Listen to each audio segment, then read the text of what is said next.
The Nathan, Nat and Shaun podcast. Seems to be a group of people that upset a lot of young people when they speak. The boomers, Shaun. Some of them. Let's not put them all in the basket. No, that's true. Some of them.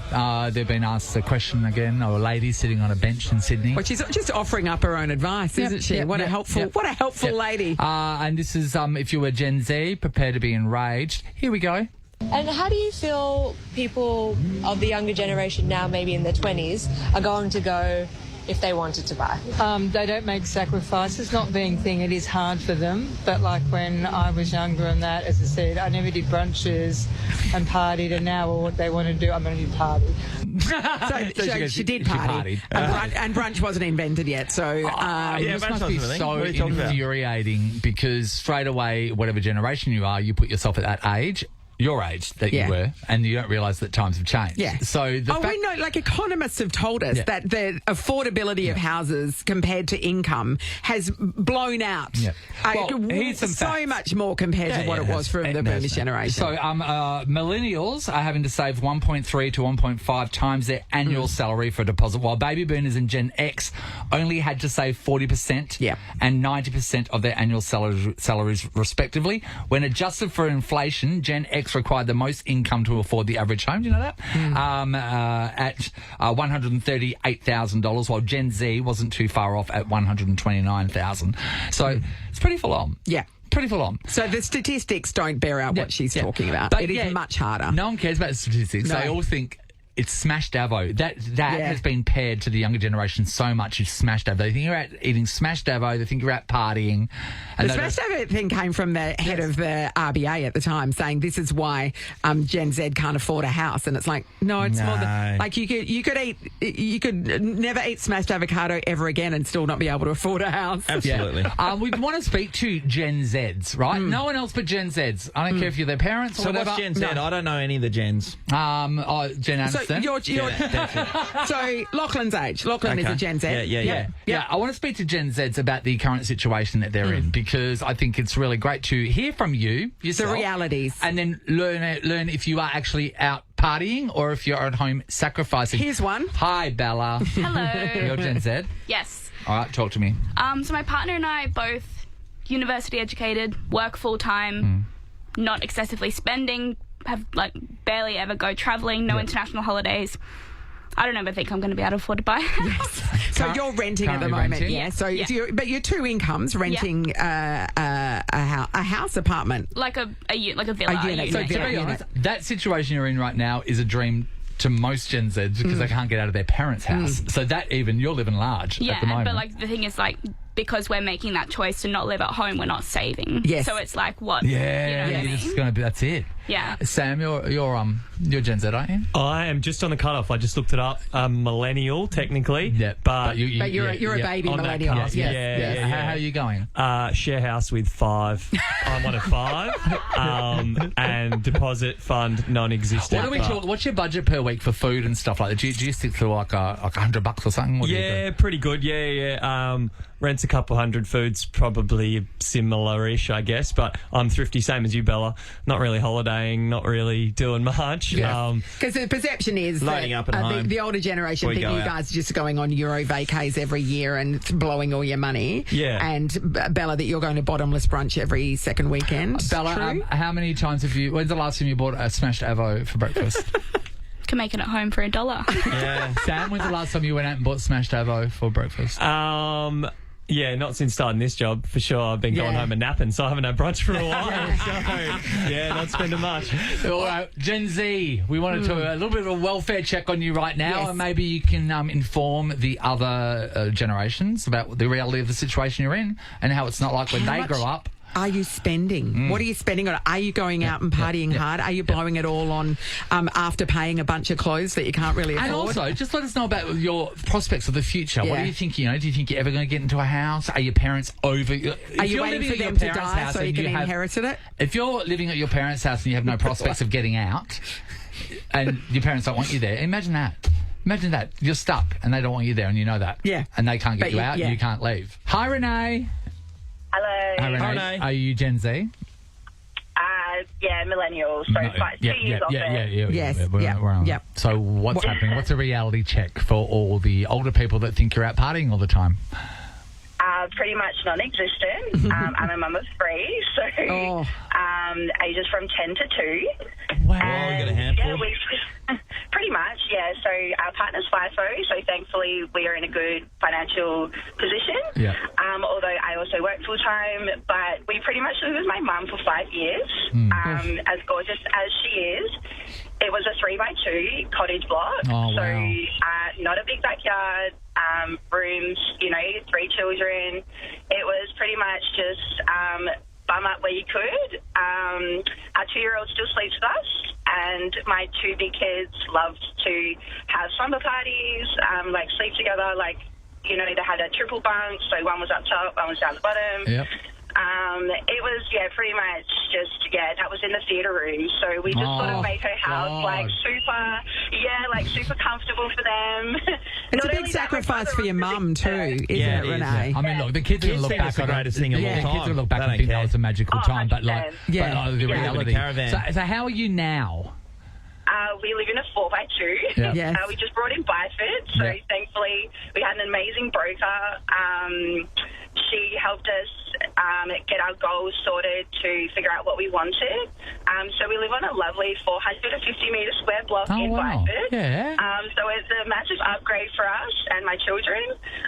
They absolutely love it. So we've been in our house for 3 weeks now. Oh, Renee, how exciting. And it's, biggest blessing on the planet.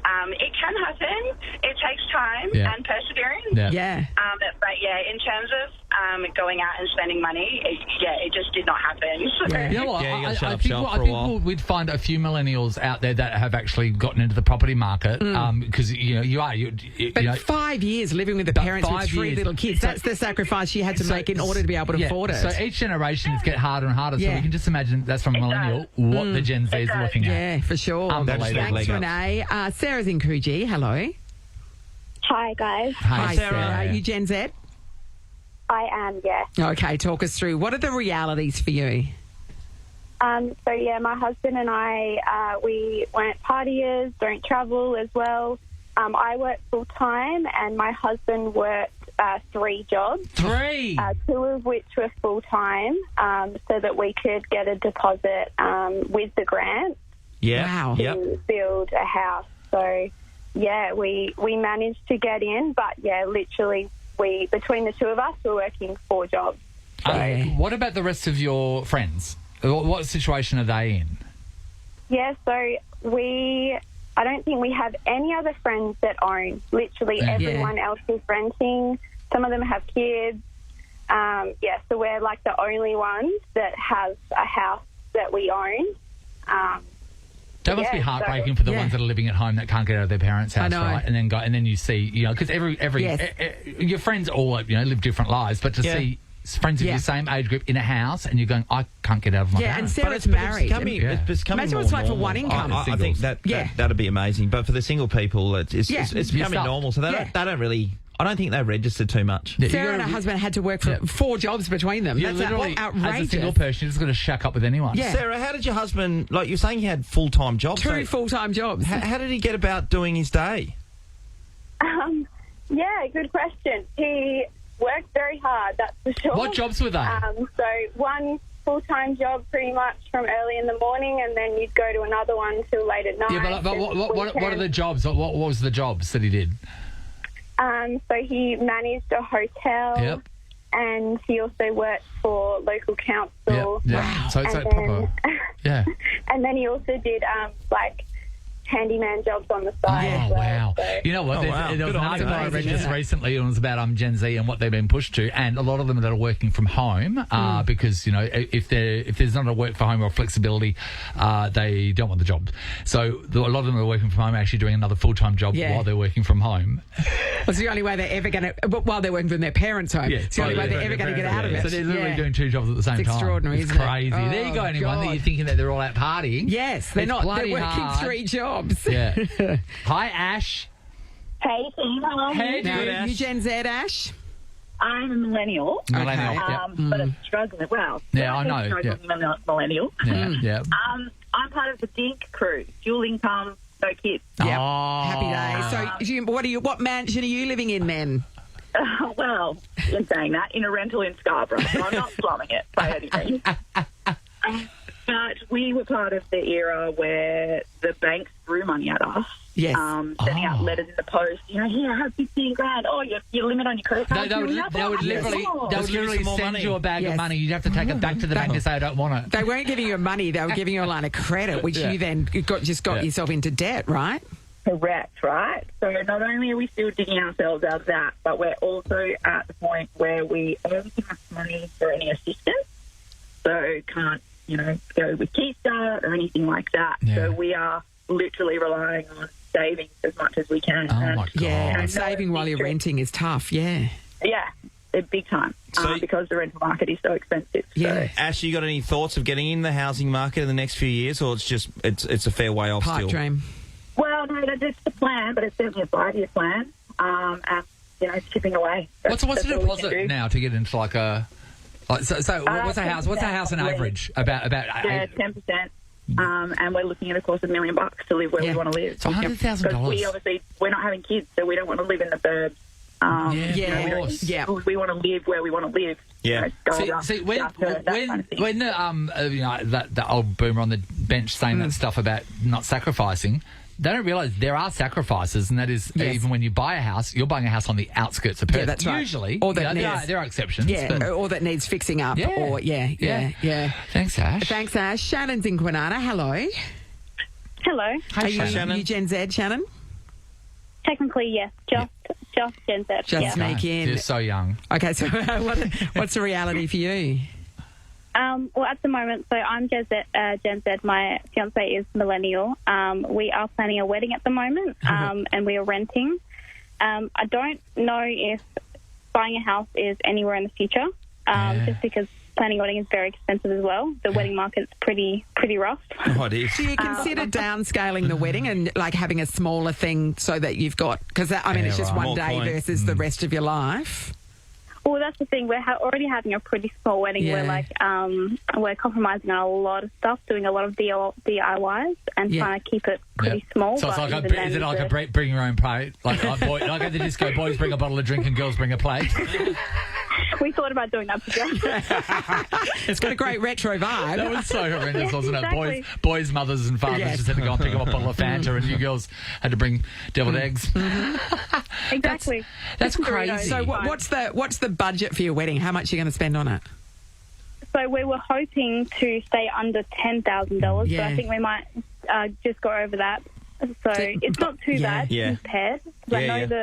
I know the median price of weddings right now is like $30,000, which is pretty insane. But you know what? But on that, even $10,000. I mean, say if you're even going down to $5,000, I do get the mindset of, well, why not just do 10? Because that $5,000 isn't going to get me a house. No, that's right. You know what I mean? So literally, there's nothing to build for. So you might as well just live for now. And what's the reality like? That boomer seems to think you're going out and having brunch all the time.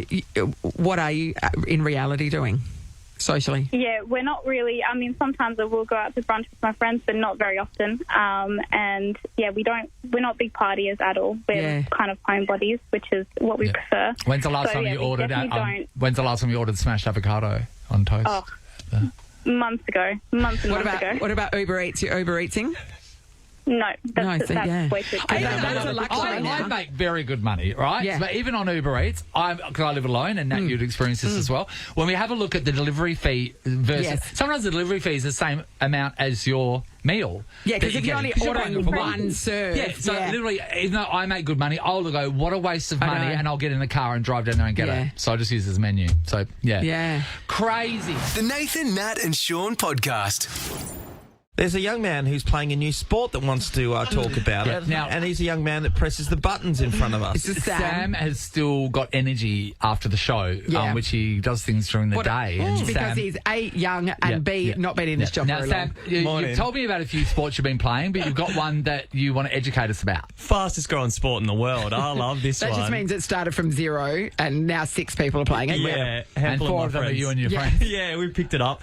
Paddle. I don't know if you... So it's just called paddle, not paddle ball, just paddle. Just And paddle. it's Padel, isn't it? Yeah. Yeah, and if you look, it's kind of a smaller tennis court, but mixed with squash. So you can play off the back wall, Sean. Yeah. And you see, it's outdoors, which is great. Like squash, you're in the glass box. It gets a bit hot and sweaty. This is outside. And you bounce off the back walls, you play in clothes. It's so fun. So how different to pickleball is it? Because it immediately goes, other than, so it's the bouncing off the walls that makes it different to pickleball? Yeah, I think pickleball's maybe a little more slower, a little for the oldies, a little bit more, and there's no back wall. You hear that?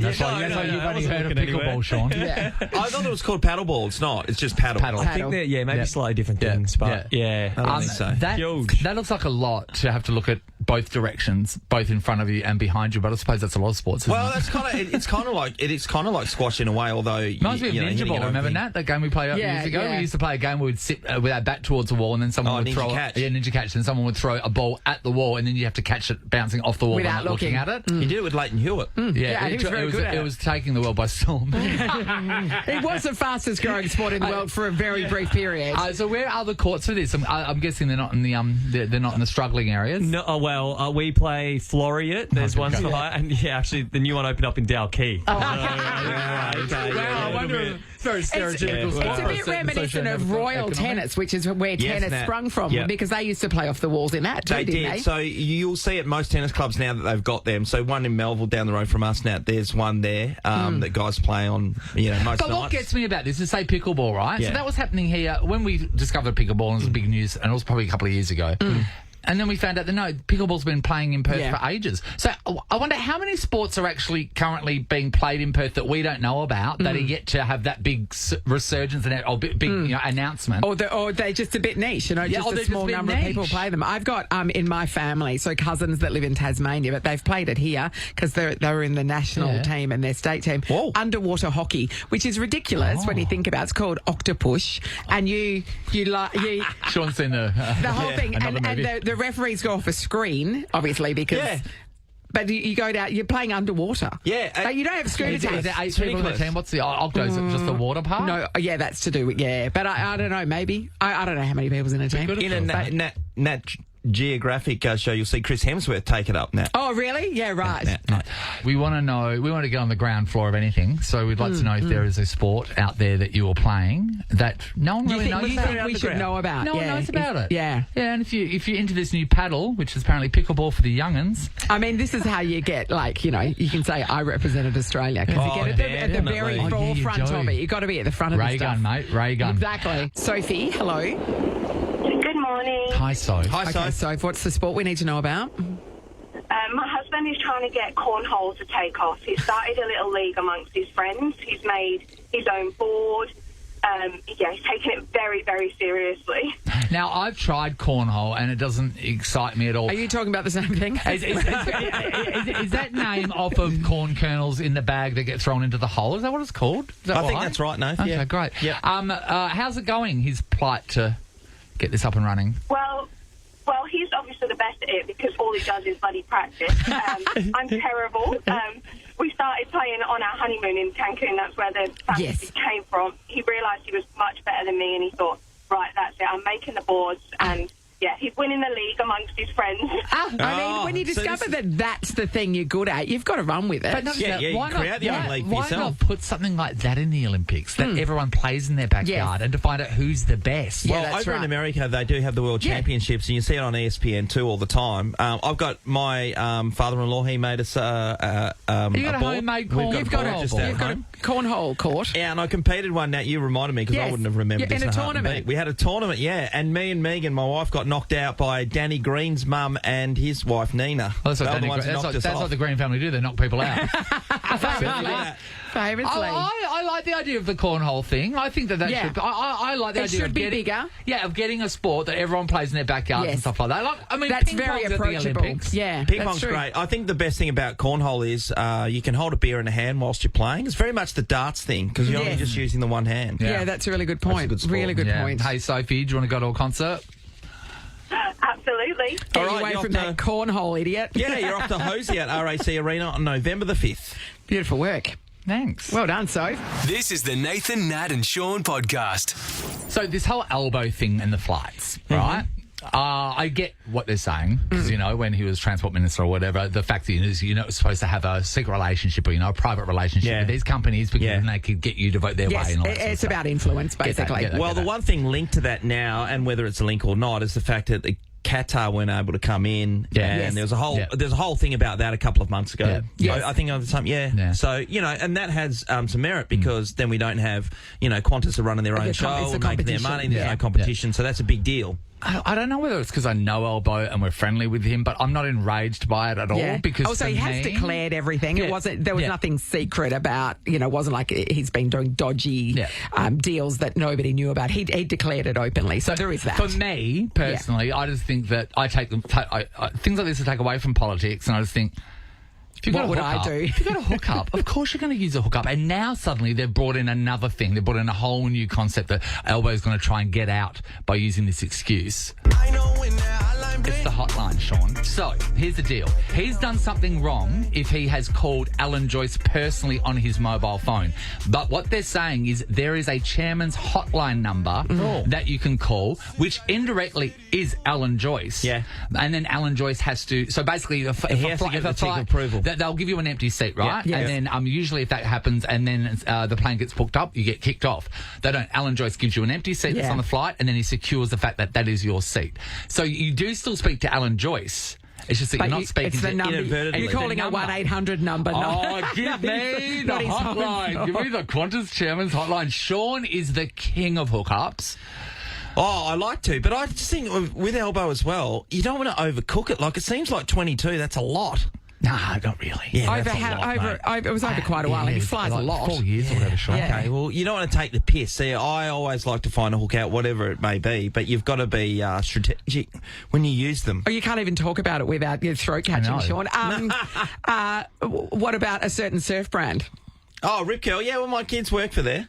Yeah. Oh, but that's how your kids got the job. That's how your kids got the job through your hookup. What are you talking about? You haven't scored all the free stuff because your kids work there. Your kids work there because you've been scoring all the free stuff.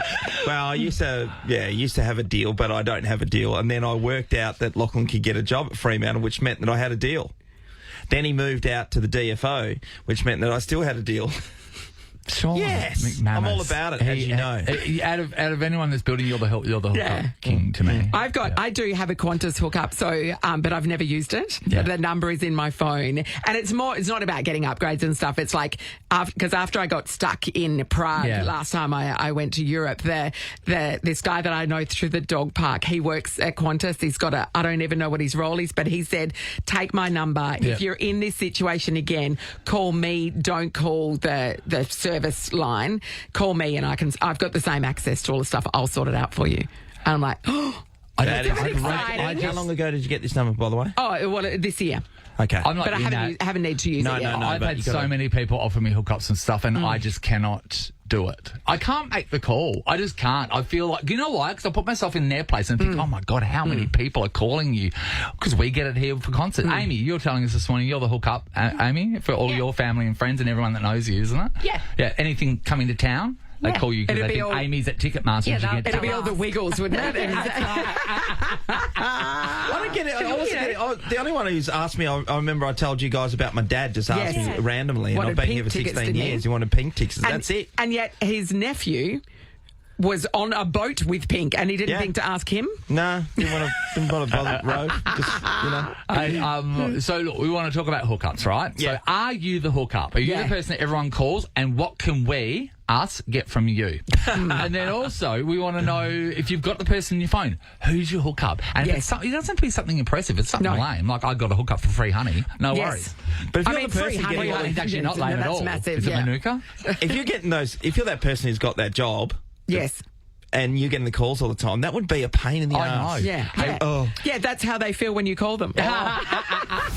When the Wildcats played at Challenge Stadium back in the day, I used to have a hookup for tickets. Her name was Sandy. She worked for the GM, and I would literally just text her and go, is there any chance I can come today? She'd go, no worries, pick him out of the box office. That's a good score. She was so good. Greg used to speak to me, Greg Hire from the Wildcats. Every time there was a big game coming, he would get inundated by people asking him. But the thing is, you only get X amount of personal tickets. So then Greg would actually, this is how good a guy he was, he would actually get these people tickets and he would pay for them and they wouldn't know. Isn't that crazy? Oh, yeah. Greg. We are talking about hookups, whether you are the hookup or whether you've got a really good one on your phone that Sean wants to use. Thanks, Anthony please. is at Allenbrook. Morning, Anthony. Morning, guys. Hey, Anthony. Are you the hookup that everybody uses, or what have you got? A friend of mine is, and I needed tickets to Taylor Swift for my daughter. Hey, Anne, your line is really, really bad, mate. Are you on hands-free? Hands-free. Can you get off hands-free for us? We'll have to come back to you. Yeah, we'll come back to you because we want to hear you. Oh, yeah, that's a bit better. You got Yeah. it? Yeah. All right, go ahead. that's Start better. again. Start again. Okay, so it's a ticket text. So I needed tickets to Taylor Swift, not Taylor Swift, Harry Styles for my daughter. Yeah. And I mentioned it to a mate, and he goes, I've got a mate in ticket text. So you contact this person, and they'll send you a link, and you can get tickets before they're released through this link. I think it's for VIP and Friends. Yeah. So Don't I've got say it on the tickets. radio. I've only used it once. Yes. That is the ripper. So, wait, so it's not like an expired code or anything like that? You now have... So so you basically got to use it once, and if you... Yeah. So... Who's your mate? That's unreal. Nathan. It is not. Ticket Tech control everything. All those Yeah, big I know. concerts, all the AFL Imagine finals it. that people are That's a good scrambling to in. get tickets to. That is a good you need in. a ticket tech Ticket person. Tech's a All right, winner. I'll explore that Well done, further. Anthony. Thank you. Kelly's in Melville. Hello. Hi, how you going? Hey, Kel. Do you use a hookup or are you the hookup? I was the hookup. About 10 years ago, I worked for a major surfwear brand in their head office in WA. Yeah. And so I got everyone 30% off wholesale for all their clothing. Off wholesale? Yeah. Off wholesale. So, and that included wetsuits and surfboards. How many times did Sean call you? Yeah. I had a very long list of people that used to call because you get a $700 wetsuit for about $150. That's so, amazing. Okay, That's so what we're talking can I talk about... I want to talk to the hookup. This is great. What is it like being the hookup? Do you roll your eyes when you hear from people that only ever call you because they want something? Sometimes, but I like helping people. So I was like, yeah, great. Like, I enjoyed being able to help. So you're the Yeah, Mother that's a good Teresa of thing. the hookup world. Well, that's nice. Yeah, You and we can- had a storeroom that we also we sold our samples at 30% off wholesale. So Yeah. people would come in and shop, brand new stuff for a really big discount. And, But did you feel like people were using you to get to cheap wetsuits? No. Oh, that's No, nice. I But don't can have you it. use them? I mean, they were, but it's nice that you didn't But feel if you're that happy way. to give them out and then But help people also, out, then... can you barter? Did you, because of your hookup, were you then offered a great hookup from someone else that was getting your hookup? No, I didn't. You didn't think to that's the leverage thing. it. You need some I know. currency. This was I Rusty, know. wasn't it? Is this Rusty? No, this is Quicksilver. Quicksilver. Quicksilver. Sean. Yeah, Yeah, Quicksilver. and it Kelly was back Slater, in, big deal. surfwear heyday. Yeah. Yeah. Mate, She can't remember? help you anymore, Sean. Hang up on That was her. back in the day when everyone was walking around with hot tuna bum bags. Thanks, Kelly. Jenny's in Brookton. Hello. Hello, how you going? Hey, Great, Jen. Jenny. Did you have a hookup or were you the hookup? I have a hookup Yes. For what? to get into concerts. So my sister normally does head of security, so no lining up for me. Just like knowing the that's so bouncer. good, Jenny. Knowing the bouncer at every concert. Do you have to Pretty have- much. So just recently at Cold Chisel, Yes. no lining up for me and my husband. Oh, What that's else? so good. Okay, what else have you been to? I've been to the Beer Fest at Claremont, Oh, yeah. straight through, Frosttown. Yep. Robbie Williams at Nicola Estate. Yeah. There's been quite a few. Oh, so, that's amazing. Do you have to buy a she was ticket, Jen? backstage with Robbie Williams, so I got a signed photo. Oh, That's nice. How was he? Was he nice? Yeah, it was really good. Yeah. And she said that he gave her a cuddle and he was all sweaty and he's like high five because she normally does like she's head of security. So I feel like Yeah, Robbie Williams will be that was nice. awesome. Yeah. I feel like Robbie Williams has gone through such a full-on life. Yes. He's just happy to be alive right now, and he's just happy to be Yes, here. that's right. He talked about that when he was doing his song. Thanks, Jenny. All right. Thank you. Nathan, Nat, and Sean is a Nova podcast. For more great comedy shows like this, head to novapodcasts.com.au. Nova.